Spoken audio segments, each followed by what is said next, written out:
going to be sharing with you something that I've been really excited about for a little while. And today I'm going to share, 5 of my favorite pro-life books.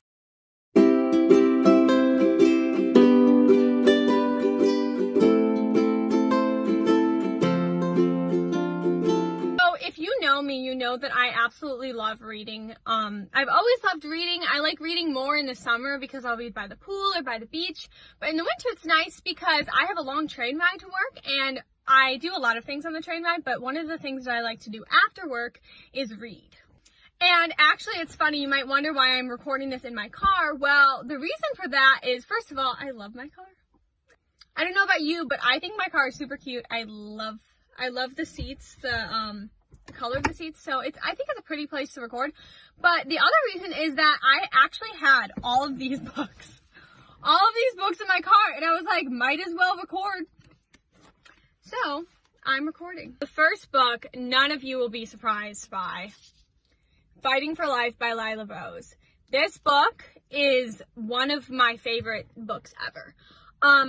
I read this book last year when I was at a conference in Texas with an organization that I used to crisis pregnancy counsel for, Let Them Live. And I was there with Let Them Live, and I bought this book because I wanted, because I wanted to read it, but also because I wanted Lila Rose to sign it. So I read this book, and it just really gave me a new perspective on how, you know, it was a very real perspective. It was Lila Rose's life story. Lila Rose, for any of you who don't know, Lila Rose is the founder of Live Action. And this book gave the perspective of her life. And what I think was so important about it is that she was so real. This book is so real. She doesn't sugarcoat things. She talks about the struggles she had in high school. She talks about the struggles she had starting her organization. She talks about the balance that is so important in the life of a pro-life activist. And that's why this book is probably one of, if not my favorite pro-life books that has ever been written. Fighting for Life by Lila Rose. The next book is also a very popular one. A little bit older, Unplanned by Abby Johnson. I don't remember when this was written, but the movie came out my senior year of high school. So that was 2019. And I remember it was a super big deal. I've never gone to the first showing of a movie, but I went to the first showing of this one because it was so important to me. Unplanned, for any of you who aren't familiar, is the story of Abby Johnson. So Abby Johnson worked at an abortion clinic for years and years, and then it's basically her story, her conversion story, her story of how she got out. It's a very, similar to Lila Rose's book. It's a very, real book. It's a very personal story. I mean, it's her biography, basically. But, on the title, it says, the dramatic true story of a former Planned Parenthood leader's eye-opening journey across the lifeline.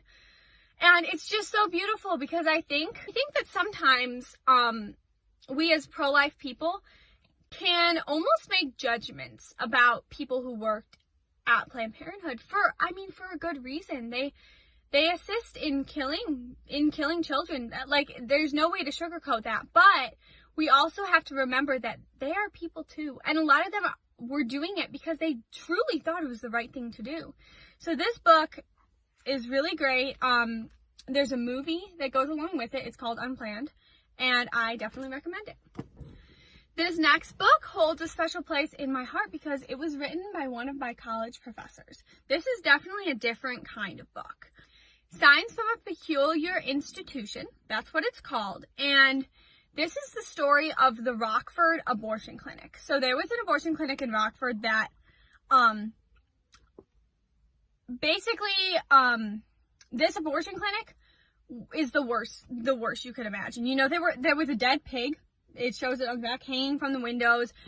It's this sketchy old place. And, it closed down. It was closed down actually not too many years ago. I never went to it, but I know so many people who did, so many people who helped with the closing of it. And this is his account. He was a sidewalk counselor there, and this is his account of his time there, what he saw. It's crazy. If you want to learn the real horrors of an abortion clinic, read this book.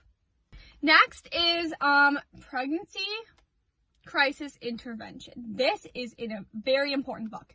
If you sidewalk counsel, if you pregnancy counsel, crisis pregnancy counsel, any of that, if you think that you'll ever talk to a woman who's in a crisis pregnancy, I encourage you to read this. So it's funny because my mom, when I started working in the pro-life movement, she gave me a book that was almost the same title, but from like 40 years ago. I don't have it right now, but the book that she gave me was a similar guide. This is not a very big book. It was a similar guide to this.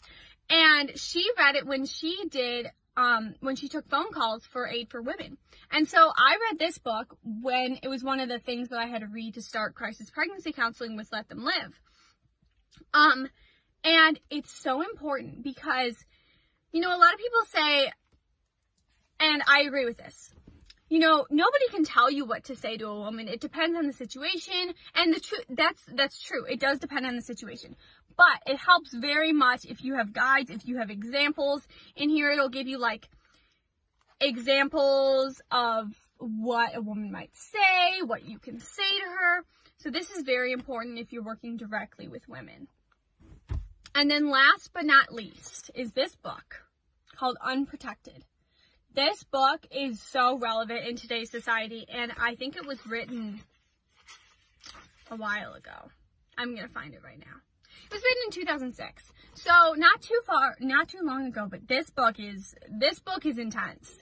Unprotected. And it was written by a psychiatrist who basically, she went to different universities and she saw what these students were being taught. And basically, she talks about how all these sexual, like abortion-driven, Plan B, all of that is terrible for women. And she wrote a book about it, and this book is very interesting. If you're interested in learning about how terrible things can be on a college campus, read this book. So, there you go. These 5 books are 5 of the pro-life books I would recommend that you read. I think I'm going to do a sequel to this video because there are many more books, but reading is amazing. Anyone who knows me knows that I love reading, and it's so important to read about. If you're working in the pro-life movement, if you do anything for the pro-life movement, I think it's so encouraging and so important to read about people who've done it before us, to read about how they've done it, what they've done exactly, and just anything. And also reading is just something that I think that our culture has lost a lot of. It's a skill set that people don't really have anymore because of I think it largely largely has to do with, you know, so much use of technology that people don't take the time to sit down and read a book. But if you can, get one or two or all of these books and read it, and let me know in the comments what you think about them. Thanks, guys. Have a great day, and thank you for all you do to promote life, to promote a culture of life in America.